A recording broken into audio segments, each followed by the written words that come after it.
በስመ አብ ወወልድ ወመንፈስ ቅዱስ አሃዱ አምላክ አሜን። ኦርቶዶክሳውያን ሰላም እግዚአብሔር በያላችሁበት ጽንፈ ምድር ከእናንተ ጋር ይሁን። እንኳን ለታላቁ አባታችን ለቅዱስ ያሬድ ዓመታዊ የመሰወር በዓል በሰላምና በጤና አደረሳችሁ። እንደሚታወቀው ኢትዮጵያዊት ኦርቶዶክሳዊት ተዋሕዶ ቅድስት ቤተክርስቲያናችን ዓመታዊ በዓላቸውን ከምታከብርላቸው ቅዱሳን መካከል አንዱ ታላቁ ብርሃነ ዓለም ወይም ደግሞ የዓለም ብርሃን ተብሎ የሚጠራው ታላቁ አባታችን ቅዱስ ያሬድ አንዱ ነውና እሱ ደግሞ ግንቦት 11 ቀን መሰወሩ የሚታሰብበት ዕለት ስለሆነ ዓመታዊ በዓሉን መነሻ ምክንያት አድርገን ቅዱስ ያሬድ ለቤተ ክርስቲያንና ለሀገር ያደረገው አስተዋጽኦ በሚል መነሻ ሐሳብ ሀገራችን ለኢትዮጵያ ለኦርቶዶክሳዊት ተዋሕዶ ቅድስት ቤተክርስቲያናችን ያደረገው አስተዋጽኦ ምንድነው?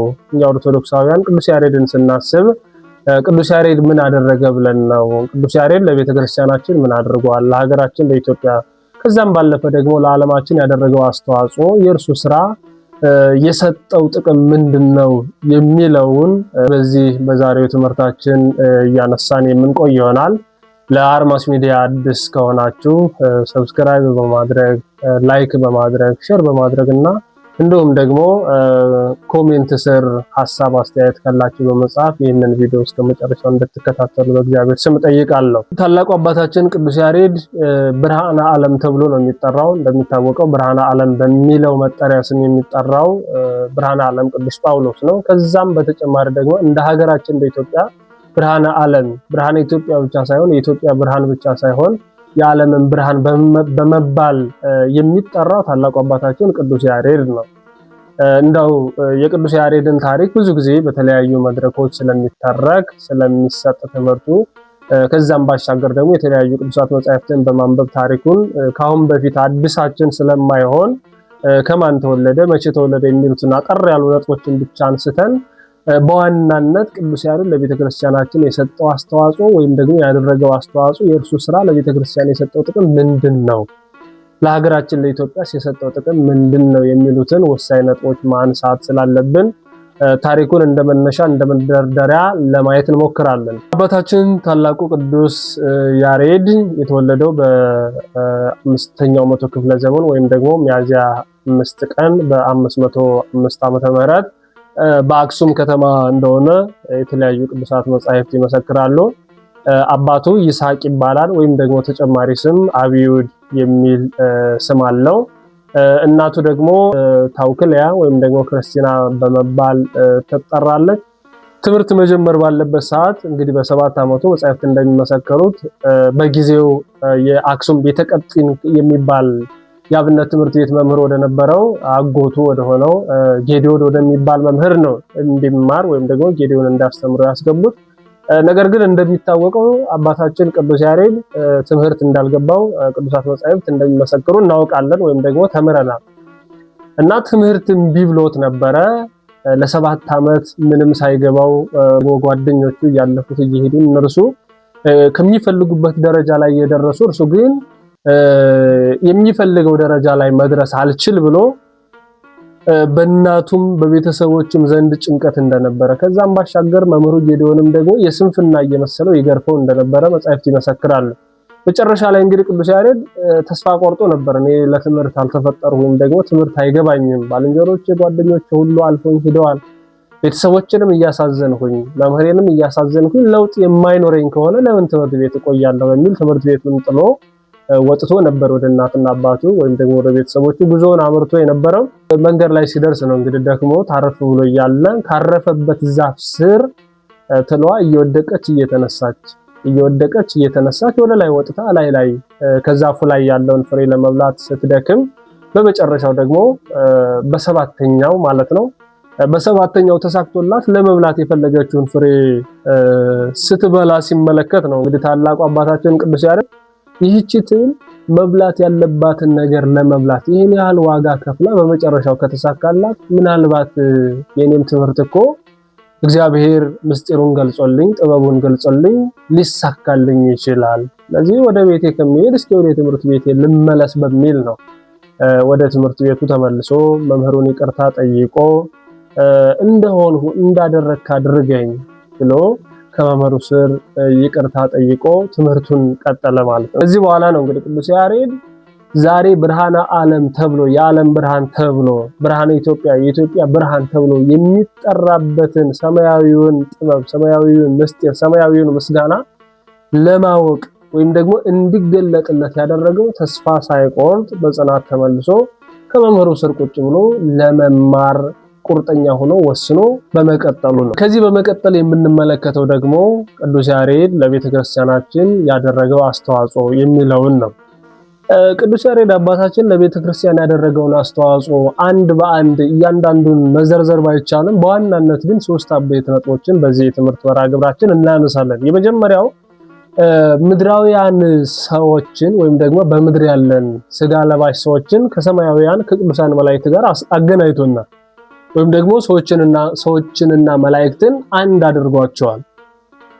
ይህንን አንድነት የፈጠረው ደግሞ በምንድነው ካል ቅዱሳን መላእክት ሰማያውያን ቅዱሳን መላእክት እግዚአብሔርን ሁልጊዜ ሲያመሰግኑ የማይደክሙ ጽኑዓን የሆኑ ኃያላን የሆኑ ቅዱሳን መላእክት የሚያመሰግኑበትን ምስጋና ወደ ምድር አምጥቶ ለሰው ልጆች በማስተላለፍ ነው። የቅዱሳን መላእክትን ምስጋና ሰምቶ ወደ ምድር ከመጣ በኋላ ካመሰገናቸው ዜማዎች መካከል አንዱ ምንድነው የሚለው ዋይ ዜማ ዘሰማይ ኩበሰማይ መላእክት ቅዱሳን በሰማይ ካሉ በሰማይ ባሉ በቅዱሳን መላእክት ዘንድ የሰማሁት ምስጋና እንደምን ያለ ነው፣ እንደምን የሚደንቅ ነው፣ እንደምን የሚያስደስት ነው፣ እንደምን ልዩ ጣዕም ያለው ምስጋና ነው በማለት ነው የቅዱሳን መላእክትን ምስጋና ያደነቀው ማለት። ስለዚህ ዛሬ ቤተክርስቲያናችን የምትገለገልበት ምስጋና እኛ ኦርቶዶክሳውያን እግዚአብሔርን የምናመሰግንበት ምስጋና ከቅዱሳን መላእክት የተገኘ ነው። ቅዱሳን መላእክት ዘወትር እግዚአብሔርን የሚያመሰግኑበት ሰማያዊ ምስጋና ነው። እኛ ሰው ሰራሽ ምስጋና አይደለም የምናመሰግነው፣ ሰው ሰራሽ ጸሎት አይደለም የምንጸልየው። ቤተክርስቲያን የምትገለገልበት እያንዳንዱ የአገልግሎት ጸሎቶች በሙሉ የቅዱስ ያሬድ ናቸው። ቅዱስ ያሬድ ደግሞ ከማን ያመጣው ነው ካልን ከቅዱሳን መላእክት ያገኘው ነው። ስለዚህ ቅዱሳን መላእክትን የሚያመሰግኑበትን ምስጋና ወደ ምድር አምጥቶ እኛ ምድራውያን እንድንዘምርበት እግዚአብሔርን እንድናመሰግንበት ቤተክርስቲያንን እንድናገለግልበት በማድረጉ ቅዱስ ያሬድ እኛ ኦርቶዶክሳውያንን ከሰማያውያን ቅዱሳን መላእክት ጋር አንድ አድርጎናል ማለት ነው። በጋራ የምንዘምርበትን እግዚአብሔርን የምናመልክበትን የምስጋና ስርዓት ዘርግቶልናል ማለት ነው። የመጀመሪያው ይህን ነው። በሁለተኛ ደረጃ ቅዱስ ያሬድ ለቤተክርስቲያን ያደረገው አስተዋጽኦ የቤተክርስቲያን አንድነት እንዲጠበቅ አድርጓል።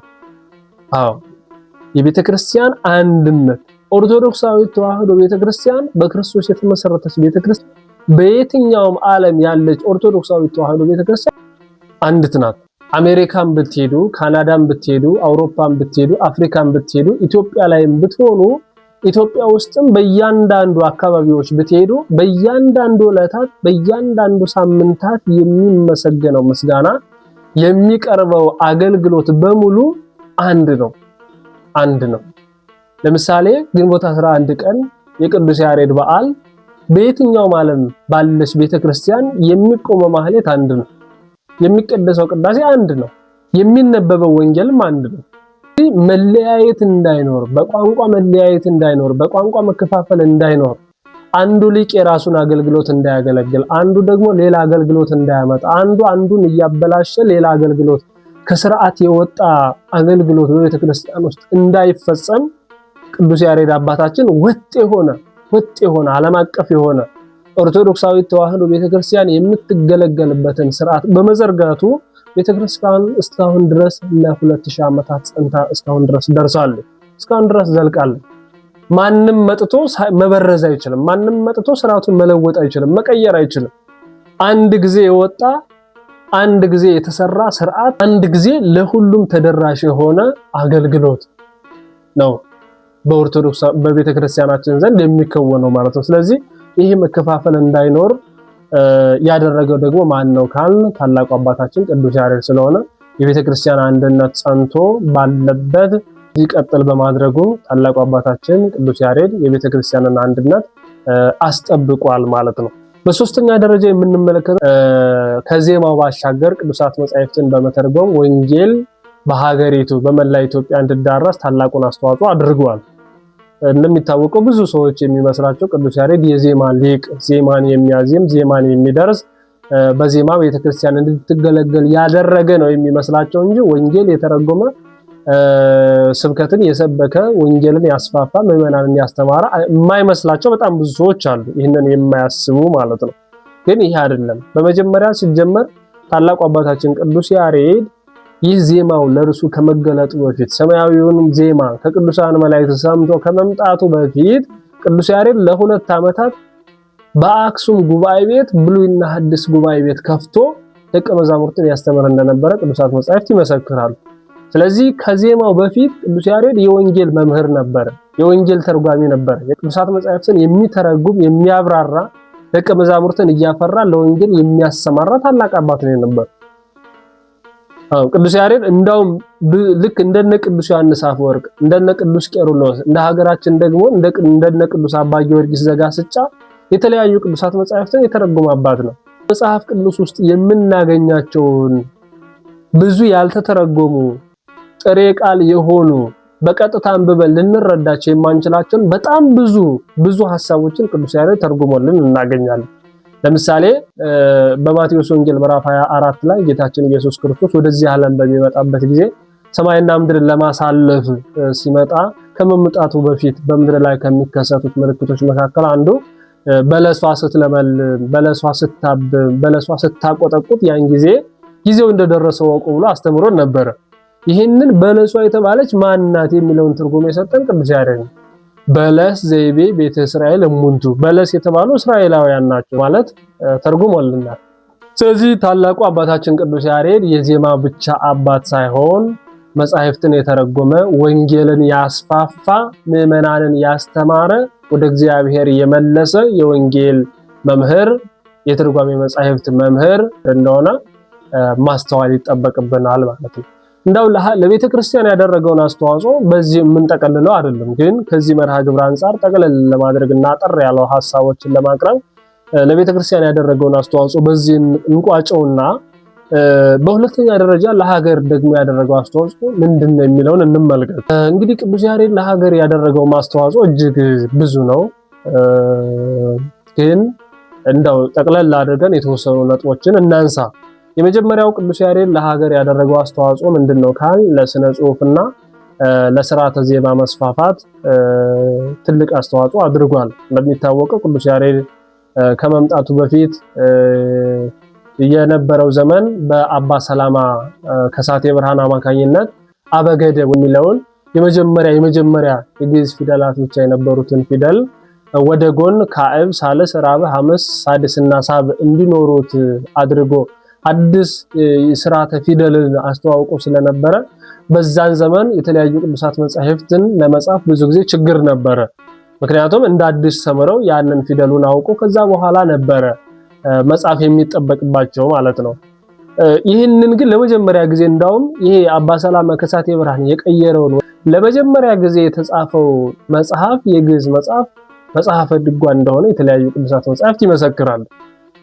ይሄ ፊደል እንዲለመድ ሊቃውንቱ በዘመኑ የነበሩት ሊቃውንት እንዲያውቁት በመጽሐፍ እንዳነቡት ምዕመናንም ተምረው እንዲያነቡት እንዲረዱት ያደረገው አስተዋጽኦ ቀላል አይደለም ማለት ነው። ከዛ በኋላ ነው እንግዲህ ሁሉ እየለመደው የተለያዩ መጻሕፍቶች እየተጻፉ በድንጋይም በቅጠል ላይም በብራና ላይም በተለያዩ የመጻፊያ መንገዶች ሊቃውንቱም እየጻፉ እንዲዳብር ሆኗል። እስካሁን ድረስ ይሄ ስርዓተ ጽሕፈት እንዲቀጥል ሆኗል ማለት ነውና ይሄ ቀላል አይደለም። ከዛ በኋላም የሥርዓተ ዜማ የተለያዩ የቤተክርስቲያን አገልግሎቶች በተለያዩ አብያተ ክርስቲያናት ይሄ ዜማ እየተስፋፋ ሲሄድ ካህናት ሳይቸገሩ፣ ዲያቆናት ሳይቸገሩ፣ የቤተክርስቲያን አገልጋዮች መምህራን ሳይቸገሩ በቅዱስ ያሬድ ዜማ አገልግል ስለቻሉ ይህ ዜማ እንዲስፋፋና ከዛም በኋላም ሀገር በቀል ዜማዎች ሐዘናችንን ደስታችንን የምንገልጽባቸው ዜማዎችም ከዚህ ዜማ በመነሳት እየተስፋፉ እንደመጡ በዚህ መረዳት እንችላለን ማለት ነውና ስለዚህ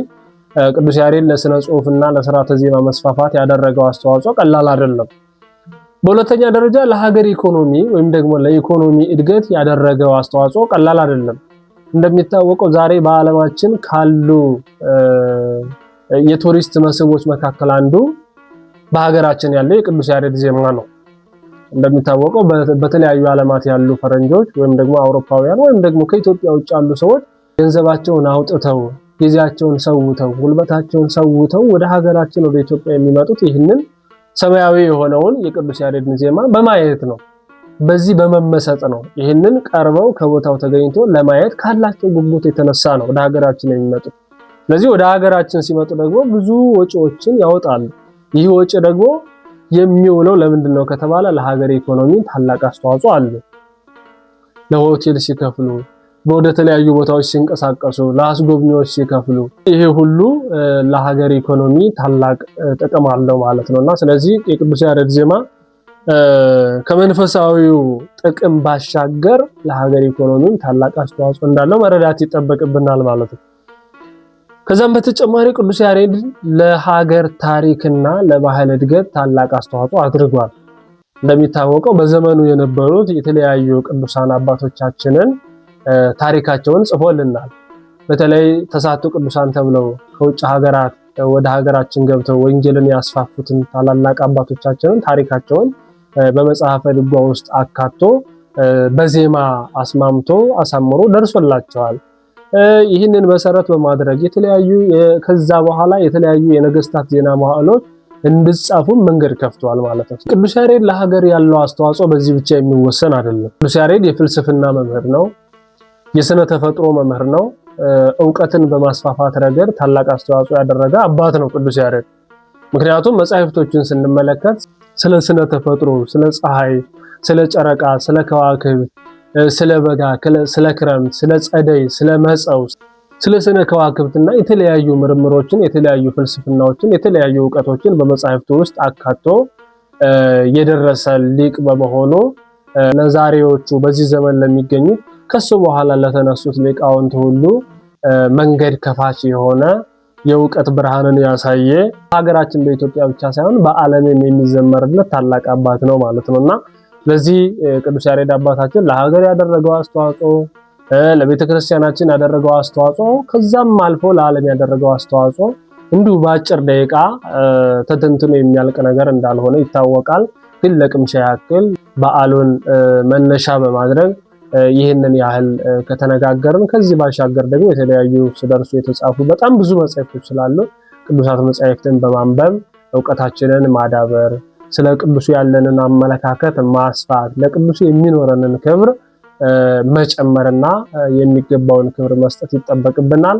እንድንነጋገር የፈቀደልን አምላካችን እግዚአብሔር ስሙ ዛሬም ዘወትርም የተመሰገነ ይሁን። ለአርማስ ሚዲያ አዲስ ከሆናችሁ ሰብስክራይብ በማድረግ ላይክ በማድረግ ሐሳብ አስተያየት ካላችሁ ደግሞ ኮሜንት ስር ሐሳባችሁን በመግለጽ ትከታተሉ በእግዚአብሔር ስም ጠይቃለሁ። ስብሐት ለእግዚአብሔር። ይቆያል።